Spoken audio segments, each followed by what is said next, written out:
자, 하나님 말씀, 오늘 본문의 말씀 누가복음 2장의 말씀입니다. 누가복음 2장 40절부터 52절까지의 말씀이죠. 제가 봉독을 합니다. 아기가 자라며 강하여지고 지혜가 충만하며 하나님의 은혜가 그의 위에 있더라. 그의 부모가 해마다 6월절이 되면 예루살렘으로 가더니 예수께서 12살 되었을 때 그들이 이 절기의 관례를 따라 올라갔다가 그 날들을 마치고 돌아갈 때 아이 예수는 예루살렘에 머무셨더라. 그 부모는 이를 알지 못하고 동행 중에 있는 줄로 생각하고 하룻길을 간 후 친족과 아는 자 중에서 찾되 만나지 못하매 찾으면서 예루살렘에 돌아갔더니 사흘 후에 성전에서 만난즉 그가 선생들 중에 앉으사 그들에게 듣기도 하시며 묻기도 하시니 듣는 자가 다 그 지혜와 대답을 놀랍게 여기더라. 그의 부모가 보고 놀라며 그의 어머니는 이르되 아이야 어찌하여 우리에게 이렇게 하였느냐. 보라 내 아버지와 내가 근심하여 너를 찾았노라. 예수께서 이르시되 어찌하여 나를 찾으셨나이까. 내가 내 아버지 집에 있어야 될 줄을 알지 못하셨나이까 하시니 그 부모가 그가 하신 말씀을 깨닫지 못하더라. 예수께서 함께 내려가사 나사렛에 이르러 순종하여 받드시더라. 그 어머니는 이 모든 말을 마음에 두니라. 예수는 지혜와 키가 자라가며 하나님과 사람에게 더욱 사랑스러워 가시더라. 아멘. 42년 전에 교회를 설립한 날입니다. 42주년을 맞이하면서 교회 여러 가지 계획과 또 다짐들이 있었습니다만 특별히 저희들이 하나님께로부터 받은 사명이 무엇인지 다시 한번 확인하는 그런 시간이 되어졌는데 연초에 여러분과 함께 나눴던 말씀인데 이번 한 달 동안은 한번 우리 같이 모두가 다 소리를 모두어서 사명선언을 나누었으면 좋겠어요. 주보에도 있지만 우리 사명선언 스크린에 떠 있는 대로 우리 같이 한번 또박또박 읽어볼까요? 자, 읽습니다. 시작. 상항중앙장로교회는 하나님의 영광을 위하여 하나님께 예배를 드리며 사랑으로 교제하며 예수님의 제자가 되어 삶으로 복음을 전파하는 하나님의 백성입니다. 아멘. 예. 외우셨으면 좋겠어요. 연세가 한 80쯤 되신 우리 교회 장로님 몇 분은 아예 컴퓨터 바탕화면에다 깔아놓고 외우시는 분이 계시더라고요. 한 달 정도 우리 함께 나누면 우리 외워질 수 있지 않을까 싶습니다. 이 귀한 사명이 우리 교회에서 이루어졌으면 참 좋겠습니다. 자, 옆에 분들하고 같이 한번 인사하실까요? 교회 생일을 축하합니다. 같이 한번 인사하십시다. 예, 교회 생일을 축하합니다. 교회 설립 42주년 감사주일입니다. 하나님의 은혜 너무나 감사하죠. 42년 동안 풍진세파도 많았고 어려움도 참 많았습니다만 하나님이 견고하게 지켜주셔서 오늘에 이르도록 되었습니다.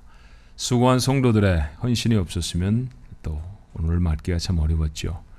우리 교회는 여러 가지로 이 지역에 유명한 교회인데 한 번도 분열하지 않은 교회로 유명합니다. 그래서 그런 아름다운 전통이 우리에게 있다는 게 얼마나 자랑스러운지 몰라요. 왜 다른 교회처럼 갈등이 없고 어려움이 없었겠습니까? 그럼에도 불구하고 하나님 바라보고 헌신하였던 성도들로 인하여서 오늘이 있는 줄로 믿습니다. 수고한 여러분의 노고에 감사를 드립니다. 교회 사명을 새롭게 하는 한 달이 됐으면 좋겠다 그런 생각을 했습니다. 전체 주제를 우리 사명 선언에 입각해서 이런 교회가 되게 하옵소서. 제가 제목으로는 너무 스페이스가 없어서 적지 않았습니다만 큰 주제 이달에 함께 나눌 말씀의 제목은 이런 교회가 되게 하옵소서. 그러니 기도의 제목이면 좋겠다는 생각이 들어요. 자, 오늘 그 첫 시간입니다. 누가복음 2장 말씀을 여러분이 읽어드렸죠. 좀 특별한 위치를 가지고 있는 성경 말씀인데 까닭은 예수님의 어린 시절에 대한 거의 유일한 기록이기 때문입니다. 예수님의 탄생에 대해서 누가는 기록하고 있죠. 출생 8일 만에 성전에 들어가서 정결하게 하는 예식을 어떻게 치루었는지도 보도하고 있습니다. 그러고서는 갑자기 점핑해서 본문에 12살의 소년의 시절 예수를 소개하고 있습니다. 사실은 그 사이에도 많은 사건들이 있었어요. 헤롯의 핍박, 또 이집트로 이주한 것, 다시 갈릴리로 돌아온 사건들이 있었죠. 그리고 주님은 나사렛이라고 하는 곳에서 12살 청소년기를 맞으셨습니다. 어느 해 6월절에 이스라엘 사람들의 관례대로 이스라엘의 모든 장년들이 다 예루살렘에 모이는 것이 그들의 관례였잖아요. 그래서 나사렛은 예루살렘에서 그리 멀리 떨어진 곳이 아니니까 예수님의 가족들도 예루살렘에 올라왔습니다. 전 세계의 유대인들로 예루살렘은 가득 찼을 것입니다. 6월절의 절기를 마쳤습니다. 그리고 예수님의 부모 친척들은 나사렛으로 돌아오는 중이었죠. 근데 예수님이 없어졌습니다. 아무리 찾아도 보이질 않습니다. 벌써 하룻길을 왔습니다. 그러니 예루살렘에서 제법 멀리 떨어진 곳이지 않았겠습니까?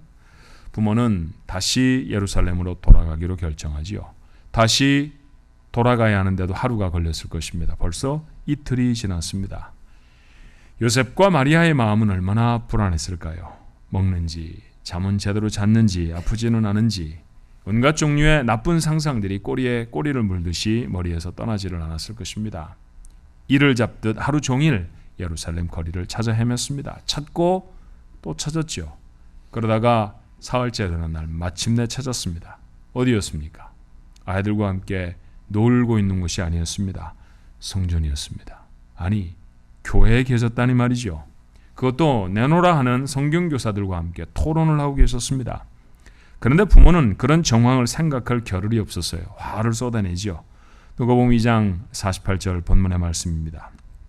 그의 부모가 보고 놀라며 그의 어머니는 이르되 아이야 어찌하여 우리에게 이렇게 하였느냐 보라 내 아버지와 내가 근심하여 너를 찾았노라. 사흘 동안 속이 새카맣게 탔으니 이렇게 속상한 말을 토해낼 만도 합니다. 그런데 12살 소년 예수의 입에서 나온 말은 이런 것이었어요. 49절입니다. 예수께서 이르시되 어찌하여 나를 찾으셨나이까?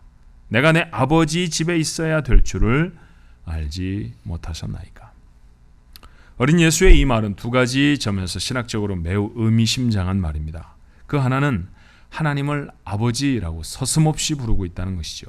두 번째는 그가 지금 머물러 있는 곳 성전을 그 아버지, 내 아버지의 집이라고 부르는 것입니다.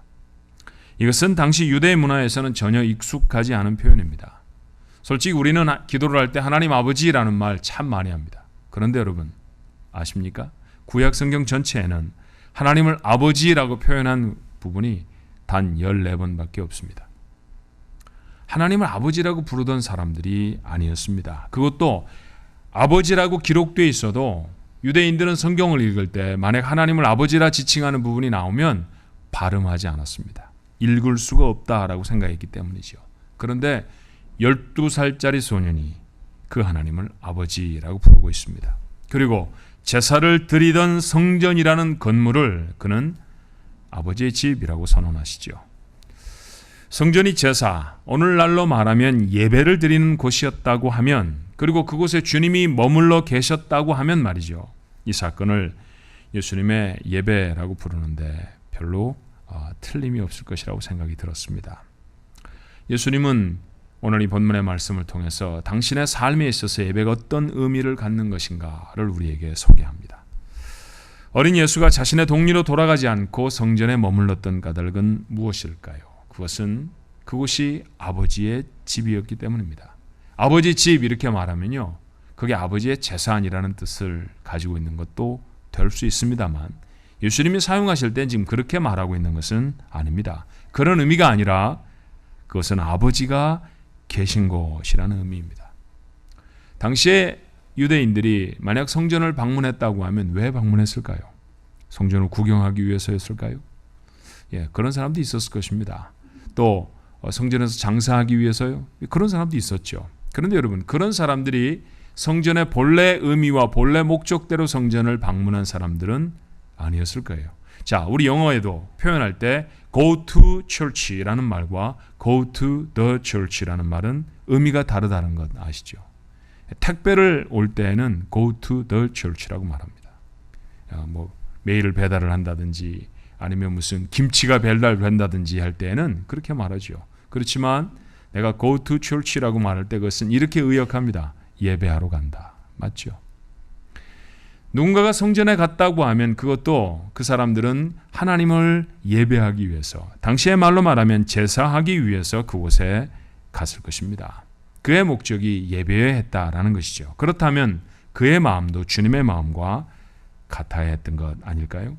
그곳은 아버지가 계신 곳이고 그리고 그 아버지께 예배를 드리는 곳이라고 말씀하십니다. 결국 주님이 우리에게 예배가 무엇이라고 가르쳐 주시나요? 살아계신 하나님을 아버지로 만나는 일인 줄로 믿습니다. 그게 예배입니다. 우리가 예배를 통해서 말씀을 듣는다고 하면 그것은 아버지 되신 하나님이 내게 하시는 말씀입니다.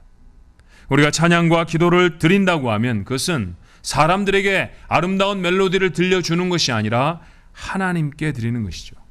헌금을 드립니다. 누구에게 드리는 걸까요? 하나님께 드립니다. 받으시는 분이 하나님이십니다. 아버지가 보시기 때문에 좋은 옷을 내어 입고요. 아버지를 만날 것이기 때문에 드릴 말씀을 준비합니다. 아버지의 말씀을 들어야 하기 때문에 좋을 수가 없어요. 우리 아버지를 자랑하는 것이니까 찬송은 내가 제일로 크고 제일로 힘차게 불러야 합니다. 이게 예배입니다. 주님에게 있어서 예배는 하나님의 임재를 체험하는 것이었죠. 우리에게 있어서도 예배가 다르지 않다고 믿습니다. 사랑하는 종합가족 여러분, 단 한 번도 거르지 말고 하나님을 만나는 예배를 기대하십시오. 그런 예배는 우리 인생에 생기를 불어넣습니다. 아버지를 만났는데 도대체 뭐가 문제입니까? 아무리 고통스러운 세상이라 할지라도 아버지를 만났다고 하면 문제가 없잖아요. 아버지가 있으면 하나도 어려울 것이 없습니다. 저희 딸이 Environment Science라고 하는 굉장히 어려운 공부를 합니다. 그래서 저희 집에서는 Environment Scientist라고 요즘 별명을 붙여줍니다. 먹지 말아야 할 것들의 리스트를 잔뜩 적어서 닭은 이렇게 키우니까 먹지 말아야 되고, 엄마는 스프레이를 뿌려서 공기를 오염시키니까 좋지 않은 사람이고, 뭐 별의별 얘기를 다 해서요. 아주 시집살이를 단단히 하고 있습니다. 그러던 아이가 얼마 전에는 샌프란시스코 바닷가에 나가서 모래가 얼마나 흘러나갔는지 측정을 하고 왔답니다. 이거 보니까 굉장히 학자답죠. 네. 근데 문제는 뭐냐 하면 10년 동안 적은 데이터를 가지고 어제 저녁에 저한테 왔어요. 아빠, 이 데이터를 이렇게 조사를 했는데 이게 무슨 의미를 갖고 있느냐는 겁니다. 공부는 지가 하지 제가 합니까? 제 전공은 신학인데 환경공학을 전공하는 지가 알아맞혀야지 왜 저한테 갖고 왔을까요? 그 애와 그 데이터를 보면서 서로 이런저런 얘기를 나누며 답은 쓰기는 썼습니다만 설교를 준비하면 그런 생각이 들었습니다. 아빠가 집에 있다. 그건 그 아이에게 얼마나 큰 위로가 되고 안정감이 될까요? 우리도 마찬가지 아닙니까? 살아가는 삶이 참 어렵고 고달픕니다. 예기치 못한 사건과 문제들 참 많이 만납니다. 어렵죠. 힘듭니다. 그런데 아버지를 만날 수 있으면 문제가 아닐 수 있잖아요. 그것이 예배의 자리였으면 좋겠습니다. 아니, 그게 바로 예배의 자리입니다. 오늘 자리에서 아버님을 만나는 귀한 축복이 여러분의 있기를 축원합니다. 다시 한번 주님의 대답을 들어볼까요? 자, 누가복음 2장 49절에 예수님이 말씀하시오. 어찌하여 나를 찾으셨나이까? 마리아가 들으면 좀 섭섭할 얘기입니다만 주님 그렇게 말씀하셨습니다. 내가 내 아버지 집에 있어야 될 줄을 알지 못하셨나이까? 아버지 집에 당신이 있는 게 너무나 당연하다는 것입니다. 더 나아가서 아버지 집에 있는 것, 그 아버지께 예배하는 것, 그게 자신의 인생에서 가장 중요한 일이라는 것이죠. 여러분, 이 사건을 읽으면서 오늘 제가 처음에 설교를 시작할 때 누가복음 2장이 가지고 있는 특별한 위치에 대해 말씀드렸죠. 예수님의 어린 시절에 대해서는 거의 유일한 기록입니다. 그런데 그 거의 유일한 기록이 예수님이 하나님을 예배하는 장면이었다는 사실, 이 우리에게 뭘 시사할까요? 어린 시절을 지나면서 추억거리가 될 수 있는 수많은 일들이 있습니다. 친구를 만나고 무슨 크래프트를 만들어내고 부모님의 말씀에 순종을 하고 공부를 했는데 남보다 뛰어나게 이해를 하고 뭐 그런 많은 일들이 예수님의 생애에도 있었을 것입니다. 그런데 하나도 기록하지 않습니다. 기록되어진 유일한 사건은 그가 하나님을 예배하였다는 사건입니다. 예수님의 생애에 있어서 예배보다 중요한 것이 없다는 사실을 우리에게 말하는 건 아닐까요? 자, 우린 크리스찬입니다. 그리스도인, 풀어서 말하면 뭘까요? 주님을 따르는 사람, 주님을 닮으려고 하는 사람 아닙니까? 우리 인생에 돈을 얼마나 벌겠다, 내가 얼마나 많은 위치, 얼마나 그 높은 위치에 오르겠다, 내가 얼마나 많은 사람들과 교제를 나누겠다, 이런 나름의 목표와 계획들을 세울 수 있습니다만, 우리가 크리스찬이라는 이름으로 모두에게 공통적으로 우리가 하나님의 나라에 갈 때까지 잊어버리지 말아야 될 소원과 목적이 있다고 하면 뭘까요? 주님을 닮는 것입니다. 어떤 주님의 모습을 닮으시기를 원하십니까? 주님의 삶에 있어서 가장 중요한 것이 우리의 삶에도 가장 중요한 것이라야 주님을 닮은 것이라고 말할 수 있지 않나요? 주님의 인생에선 예배가 가장 중요했습니다. 우리의 인생에서도 예배가 가장 소중히 할 줄로 믿습니다. 모든 일에 우선해서 드려져야 할 나의 인생의 가장 당연한 사건, 그게 예배가 되어야 합니다. 몇 주 전 오후 예배 때 송 목사님이 설교하시면서 영상을 보여드리며 우리가 함께 나누었던 이야기이기도 한데, 예배라는 것을 생각할 때마다 에릭 니들이라고 하는 사람을 기억하게 됩니다. 그는 영국의 육상 선수였죠. 1924년에 열렸던 파리올림픽에 100m 달리기 선수로 출전을 했습니다. 영국뿐만 아니라 유럽인 모두가 다 니들이 100m에서 금메달을 딸 것이다 라고 기대를 했어요. 왜냐하면 그의 기록이 가장 좋았거든요. 그런데 결승전 일정표가 발표되었습니다. 주일날이었어요. 예배 시간과 겹칩니다. 니들은 단호하게 나는 뛰지 않습니다. 출전하지 않을 것입니다. 인생에 수없이 많은 썬데이가 있을 것입니다. 그러니 그 썬데이 중에 하루를 조국과 민족을 위해서 한번 달려도 괜찮을 것처럼 생각이 들었을 것입니다. 근데 리들은 타협하지 않죠. 나는 뛰지 않습니다. 뛰지 않으면 당연히 금메달을 못 따는 것이죠. 그에게 기대를 걸었던 수많은 영국인들이 비난하기 시작합니다. 조국의 명예를 버린 배신자, 편협하고 옹졸한 신앙인, 신문의 기사에 가득 찼습니다. 헤드라인은 그를 향한 비난으로 가득 채워졌죠. 결승전이 있던 날, 다른 사람이 금메달을 따는 그 시간에 리들은 근처의 교회가 예배를 드렸습니다. 그에게는 주일은 달리기를 하는 날이 아니라 예배하는 날이기 때문이었습니다. 돌아오면 많은 사람들로부터 비난을 받아야 할 것입니다. 그런데 400m에 출전했던 동료가 그만 부상을 당하고 말았어요. 대체할 선수가 없었습니다. 감독은 리들에게 기회를 주었죠. 예선부터 차근차근 올라가 결승전에 이르렀습니다. 결승전에 진출하기 전에 그의 트레이너가 손에다 쪽지 하나를 쥐어줍니다.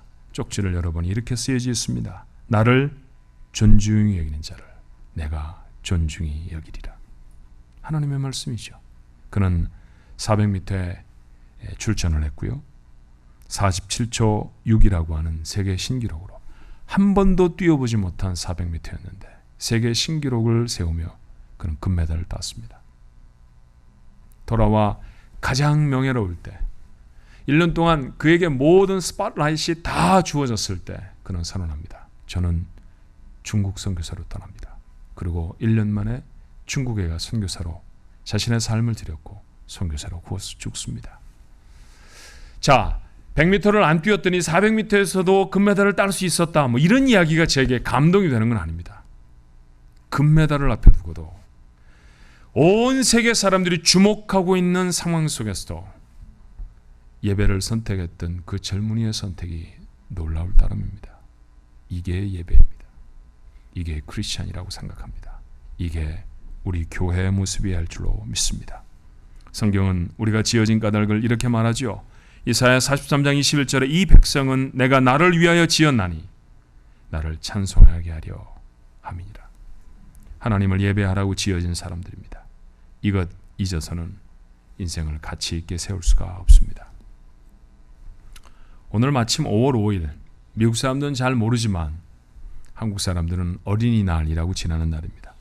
자녀에게 뭔가 선물이라도 사주고 싶은 날이죠. 그래서 교회에서도 오늘 선물을 준비해서 아이들에게 줄 겁니다. 여러분, 여러분의 자녀들에게 무엇을 줄까 고민해 보셨죠? 레고를 사줄까? 인형을 사줄까? 조금 큰 다음에는 자전거를 사줄까? 무슨 컴퓨터 게임기를 사줄까? 많은 고민들을 했을 것입니다. 그래서 그 아이에게 꼭 맞는 좋은 것, 그 아이에게 필요한 것 사주시곤 하셨을 것입니다. 오프라 윈프리라는 사람의 이야기를 얼마 전에 했었죠. 14살의 미혼모가 되어지고 그리고 그렇게 낳은 아이가 2주 만에 세상을 떠나고 그 아픔 때문에 마약에 의지하지 않고서는 밤에 잠을 이룰 수가 없었던 여자였습니다. 살아갈 희망이라고는 손톱만침도 없던 깜깜한 인생이죠. 그런데 그녀는 지금 그런 인생으로 살지 않습니다. 세계에서 가장 유명한 여인, 세계에서 가장 존경받는 여인이 될 수 있었습니다. 무엇이 그녀의 삶을 이렇게 바꾸어 놓았다고 말씀드렸던가요? 다시 만난 생부 때문이었죠. 그는 진실한 크리스찬이 되어 있었고 자신의 삶으로 하나님을 오프라에게 보여주었습니다. 그녀는 하나님을 붙들었고요. 그리고 그것이 그녀를 절망의 구렁텅이에서 이끌어냈습니다. 사랑하는 주안가족 여러분, 내 아이에게 줄 수 있는 가장 귀한 선물은 비싼 값어치를 가지고 있는 세상의 물건이 아닙니다. 하나님입니다. 하나님을 만나게 해주는 것, 그것보다 내 자녀에게 줄 수 있는 가장 좋은 선물은 없습니다. 그 하나님을 예배하는 것이 인생의 가장 소중한 것임을 알려주면 그 아이는 인생을 살아가며 실패하지 않을 것입니다. 믿어도 좋습니다. 하나님을 예배하는 자가 어떻게 실패할 수 있습니까? 나는 비록 내 소원을 다하여 생명을 끝내면 그 아이의 곁을 떠날지 몰라도 살아계신 하나님은 예배 때마다 그를 아버지로 만나실 것입니다. 이 하나님을 소개하는 것보다 더 귀한 일이 없어요. 여러분이 먼저 삶으로 예배하십시오. 그리고 그 자녀들에게 예배가 무엇인지를 가르쳐 줄 수 있어야 합니다. 그 하나님을 붙든 자가 이 세상을 이기게 될 줄로 믿습니다. 누가는 오늘 이 메시지를 정말 절묘하게 배치하고 있어요. 자, 누가복음 2장 40절의 말씀은 이렇게 시작했죠. 아기가 자라며 강하여지고 지혜가 충만하며 하나님의 은혜가 그의 위에 있더라. 그리고 41절로부터 51절의 말씀이 사실 여러분에게 오늘 드렸던 설교의 내용들이었습니다. 예수님이 예루살렘 성전에 계시고 또 그 성전에 계셨던 예수님을 찾기 위해서 요셉과 마리아가 행로를 바꾸어 다시 예루살렘으로 돌아오고 하는 그런 얘기들이었습니다. 그런데 그 사건이 다 맞춰지고 누가는 이 이야기를 어떻게 매짐하던가요? 52절의 말씀이었습니다. 예수는 지혜와 키가 자라가며 하나님과 사람에게 더욱 사랑스러워 가시더라. 이걸 이렇게 요약하면 어떻습니까? 몸이 자라고 지혜와 은혜를 얻으면 그는 예배합니다. 그렇게 예배하는 자로 서면 더 지혜롭고 더 강하여져서 하나님도 사람도 그를 사랑한다라고 하는 메시지 아닙니까? 42살이 된 교회가 나름 얼마간 자랐을 것입니다. 축적되어 있는 역사도 있고요.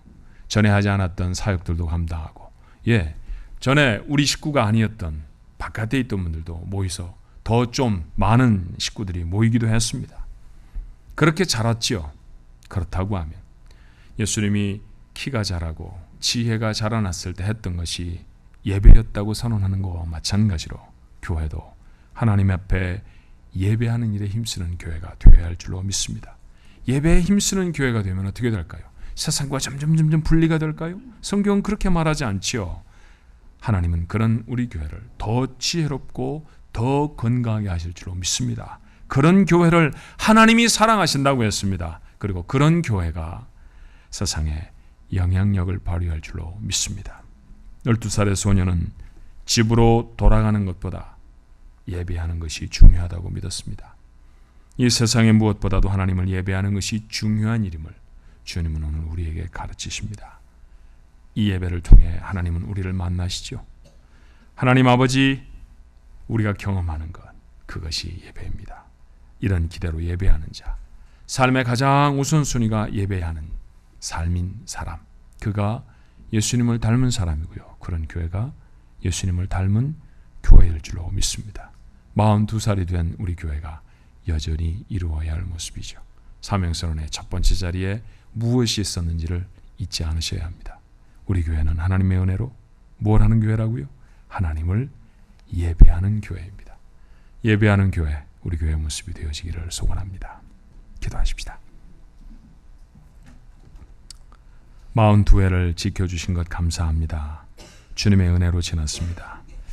여러 가지 어려움과 사건들과 저희들이 도대체 감당할 수 없는 그런 문제들이 있었을 때에도 하나님은 여전히 우리의 편이셨고 우리를 도우셨고 우리를 인도하시고 그 어려움들을 다 극복하게 하셨습니다. 오늘 이렇게 아름다운 교회로, 오늘 이렇게 행복한 교회로 모이게 하신 것 하나님의 은혜 때문입니다. 그러나 42살이 된 교회가 어떻게 하나님 앞에 서야 할까? 우리 교회가 어떤 모습의 교회가 되었으면 좋을까? 돌아가 보았더니 여전히 답은 처음 것이었습니다. 하나님을 예배하는 교회, 하나님을 예배하는 성도, 거기에 우리의 살 길이 있고 거기에 우리의 축복의 길이 있고 그것이 하나님의 마음을 기쁘게 할 줄로 믿습니다. 세상에 대단한 일들을 많이 해도 예배를 걸러버린다면, 예배가 중요한 것이 아닌 교회와 성도가 되어진다고 하면 그 교회는 하나님의 사랑을 입는 교회일 수 없을 것입니다. 무엇보다 하나님 앞에 나와 예배함이 기쁨이 되게 하시고 하나님을 예배할 때 최선을 다해 예배하는, 예배 때마다 주님 주시는 은혜가 넘치는 예배 때마다 하나님의 사랑하는 자녀들이 회복되어지고 새로워지는 귀한 역사를 경험케 하여 주시옵소서. 예수님 이름으로 간절히 기도하옵나이다. 아멘.